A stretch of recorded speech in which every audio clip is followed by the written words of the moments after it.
version courte du podcast Comme tout à chacun.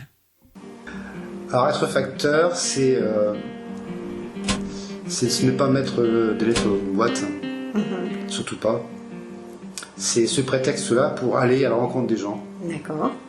Voilà, c'est tous les jours partir en tournée et se dire que aujourd'hui encore, on va rencontrer des gens qu'on n'a pas rencontrés hier, et même d'autres aussi, et que la journée ne va pas être pareille que la veille. Régis, facteur, 63 ans.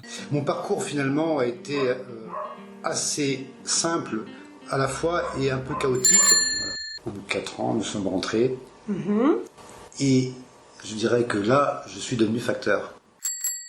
Si ça avait toujours été ça, oui. Je ne serais pas resté facteur.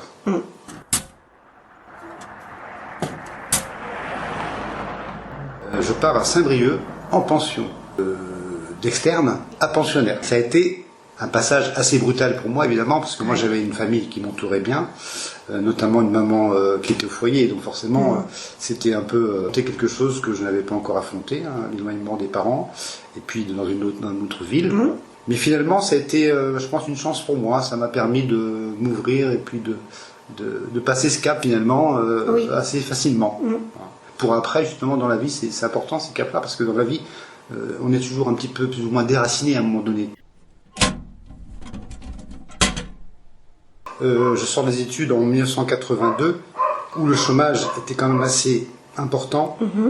J'ai fait des études dans le bâtiment, donc en dessin bâtiment. Le travail ne court pas les rues. Voilà, et je me dis, bon, on va faire du travail un petit peu différent. Moi, le social m'a toujours attiré. Donc j'ai travaillé beaucoup dans un centre social au départ. Oui. Voilà, et j'ai fait aussi plein de petits boulots, évidemment, quand on cherche du travail, on fait un petit peu de tout, j'ai travaillé même des assurances. Et puis voilà, le dessin, pour moi, ça aurait été, je pense, un beau métier. Et puis c'est vrai que ce problème de chômage en 1982 a fait que voilà, j'ai passé ce qu'on appelle les concours à l'époque, maintenant il n'y en a plus, dans l'administration. J'en ai passé pas mal, dont celui de facteur. Donc voilà, je passe les concours et j'ai celui de facteur. Je le passe en même temps que mon épouse, enfin qui n'était pas mon épouse à l'époque, mais qui l'est maintenant. Je l'obtiens, et voilà, là c'était vraiment le grand départ pour le coup. Ah oui. Parce que autant Rennes-Saint-Brieuc, c'était facile, là c'était la région parisienne. C'était obligatoire à l'époque. On passait les concours de facteur, on partait en région parisienne. Oui. Alors, mais heureux ou pas d'avoir été reçu à ce concours? Oui, très heureux, parce que quand on traverse une période de chômage importante, avec plein de boulots, de petits boulots différents, sans stabilité finalement aussi, on ne s'y retrouve pas. Oui, c'est ça. Là, c'était vraiment avoir une stabilité dans le travail et avoir des projets. C'était vraiment, je pense, une chose importante, même si ça demande quand même un gros effort de partir de la Bretagne vers la région parisienne. Dans l'inconnu, là aussi. J'ai une chance, et puis aussi un entourage très présent. J'ai une tante et un oncle qui habitaient déjà à Paris, à la région parisienne, avant que j'y aille. Évidemment, quand on part sur Paris, on se raccroche à ces gens-là, tout de suite on les contacte en disant, voilà, j'arrive sur... aide-moi un petit peu, voilà. Et ça a été très important, parce que là, évidemment, on arrive dans un monde un peu... Comment tu le décrirais, ce monde-là? Ils n'étaient pas faits pour nous. Enfin, en tous les cas, on le sait. Là-bas, n'est pas la même chose que le travail de facteur, ici, dans le milieu rural. Ce sont deux métiers différents pour moi. Je pensais trouver dans ce métier-là, justement, déjà des contacts. Et en région parisienne, il n'y a pas de contact. Enfin, pas avec la clientèle, du moins. Avec les collègues, oui, mais pas avec... J'ai pas choisi le métier de facteur. C'est lui qui m'a choisi, presque. Parce que j'y ai trouvé ce que je cherchais. Et j'ai même, alors là c'est pas une anecdote, mais j'ai même assisté à des choses assez graves. Voilà, parce que comme je disais tout à l'heure, on rentre dans l'intimité des gens. Donc on voit les choses. On voit les souffrances et le malheur des gens. Et du coup, on se dit... je me suis posé la question souvent, qu'est-ce que je peux faire pour... Il va arriver, donc il va régler ce problème-là. Ça peut être des problèmes complètement matériels, changer une bouteille de gaz, ça je l'ai fait Des centaines de fois peut-être. Mais c'est plein de choses comme ça. Alors après, ça peut être aussi des petits services qu'on peut rendre aux gens. Mais tout ça fait qu'il y a un lien qui se crée et il y a une confiance. Une confiance. Ça, c'est dû au milieu rural aussi. Hein. Les gens sont isolés, enfin pour certains du moins isolés, seuls. Les familles éloignées peut-être des fois aussi. Quand j'ai démarré en Bretagne, les gens ne voyaient que le facteur dans la journée. Et puis on connaît les gens, on connaît leur histoire aussi un peu quelque part. Oui. Donc on sait d'où ils viennent, enfin ce qu'ils ont traversé. Quand je suis arrivé en Bretagne, c'était, je dirais entre guillemets, terrible parce que je buvais jusqu'à 10 cafés dans la matinée. Parce et à chaque fois, c'était une discussion, quoi. C'était une discussion alors. Rapide, hein, évidemment. Quand même. On pouvait pas. Non. Mais je dirais qu'on avait le temps. Et puis c'était important. C'était important. Et pour quelques-uns, enfin peut-être moins maintenant parce que les gens sont quand même moins isolés, les villages se sont remplis un petit peu plus. Mais pour le démarrage ici, moi quand j'ai démarré en Bretagne, les gens ne voyaient que le facteur dans la journée. J'ai une histoire justement là-dessus sur les gens qui partent, qui disparaissent malheureusement. J'avais des liens avec des personnes plus qu'avec d'autres évidemment, des clients. Oui. Et quand les gens décédaient, alors plus maintenant, mais à une époque, au début, quand je suis arrivé dans ce milieu rural, là-bas où j'avais quand même pas mal de relations, et quand les gens disparaissaient, j'allais leur rendre visite au cimetière. À la fin de l'année, j'allais faire une visite du cimetière en allant voir les tombes des gens que j'avais connus. C'était, je sais pas, une façon pour moi de leur dire au revoir, je sais pas, mais ouais, voilà, il y avait ce lien-là, comme une famille finalement aussi. Alors je sais pas, moi si on en parle à mes collègues de facteurs, ils vont tous vous dire qu'ils ont fait des études avant d'autres choses. Moi je pense que j'ai été facteur, je suis resté facteur parce que j'ai trouvé justement ce lien. Et ça a été très important pour moi, le lien. Alors je sais pas si c'est vrai, mais je crois que pour être facteur, il faut aimer les gens. Il faut aimer les gens et il faut aimer les écouter.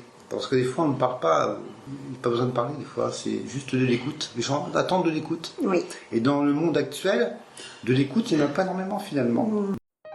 Il y a l'évolution de la poste. J'ai vu les premières années, évidemment, où le courrier était quand même assez important. Il y avait beaucoup de courriers. Oui. Moi, j'ai connu des moments où il y avait beaucoup de courriers.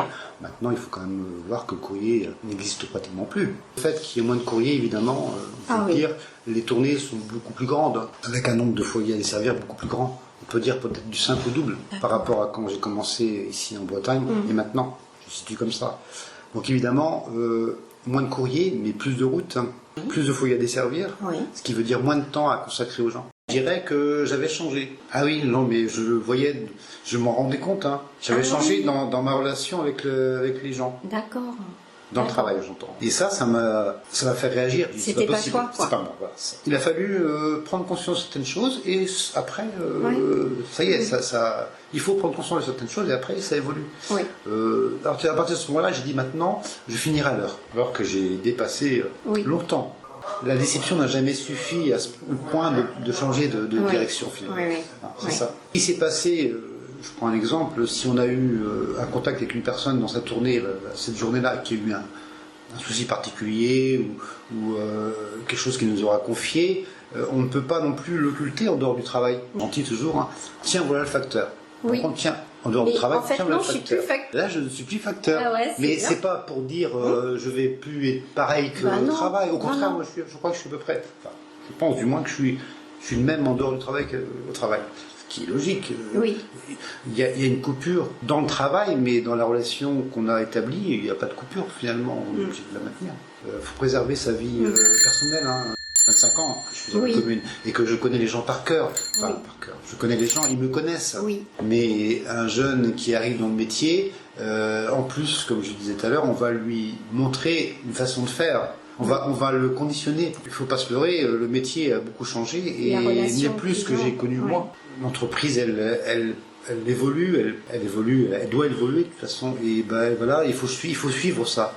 Et celui qui peut suivre, ou celui qui entre dans cette entreprise à ce moment-là, lui, il n'a connu que ça, donc il va s'adapter assez facilement. Mais moi qui ai vu l'évolution du métier dans la façon de le pratiquer, dans le temps qu'on pouvait consacrer aux gens, aussi, faut quand même être réaliste, qu'on a un métier, c'est de le garder aussi, quand même. On a une famille élevée, alors, c'est ce que je disais tout à l'heure, on n'efface pas 25 ans dans la commune. 25 ans. 25 ans dans la commune, comme ça, parce que les gens me connaissent, je connais les gens, et ça c'est un lien qui va être un petit peu compliqué pour moi à couper là. Je suis un peu partagé, c'est dommage d'ailleurs, parce que je pense qu'on aspire tous à la retraite à un moment donné. Je vais avoir 63 ans l'année prochaine, donc je pense que pour moi c'est le bon moment. Mais oui, j'apprends un petit peu. Autant on dit qu'il faut préparer sa retraite, moi je crois que je suis prêt pour ça, pour faire autre chose. Mais ce petit cap là du passage de ne plus partir en tournée du jour au lendemain, ça va peut-être nous poser un petit problème. Il va falloir trouver une autre tournée. Je dessine encore. Encore. Oui. Alors je dessine, mais je fais aussi des plans. J'ai été facteur, je suis resté facteur parce que j'ai trouvé justement ce lien. Et ça a été très important pour moi, le lien. Voilà, j'aurais juste plus la tenue, quoi. Mais autrement, je suis déjà un peu investi en bénévolat. Déjà, je m'intéresse beaucoup au patrimoine. Je fais aussi de la généalogie, beaucoup de recherche généalogique. Je pense que je vais passer du temps un petit peu à ça. Oui. En essayant quand même d'équilibrer la vie familiale, parce qu'on peut vite être débordé aussi par tout ce qui est associatif aussi. Oui. Attention, il faut garder un équilibre. Oui. Il faut se raisonner quand même. Mais quand on est passionné, je pense que c'est tous les passionnés, ça. On a envie d'y passer du temps, de consacrer. Et puis l'association, ça veut dire aussi maintenir du lien avec les gens. Ça, c'est important aussi. Oui, Régis, facteur, c'est bien, mais bon, tu aurais pu faire quelque chose de plus... tu avais les capacités de quelque chose d'autre, on me dit souvent.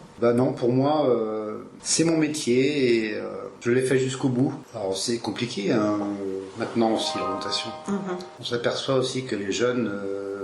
ont du mal à trouver l'orientation. On voit que je sais pas si c'est vraiment le cas, mais l'âge où on prend vraiment une décision sur l'orientation, il arrive beaucoup de temps plus tard pour moi. Et dans l'idéal, c'est de faire un métier qu'on aime. Ça, c'est dans l'idéal. Parce que quand on aime son métier et qu'on est passionné, on peut aller loin et on peut y prendre du plaisir, on peut s'y retrouver, personnellement. Écoute, merci beaucoup, Régis. Merci, Nathalie.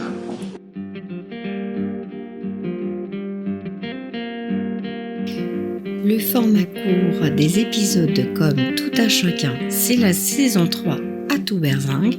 Si cela vous a plu, merci de vos encouragements sur votre réseau. Bonne année à vous et à tout berzingue. Portez-vous bien.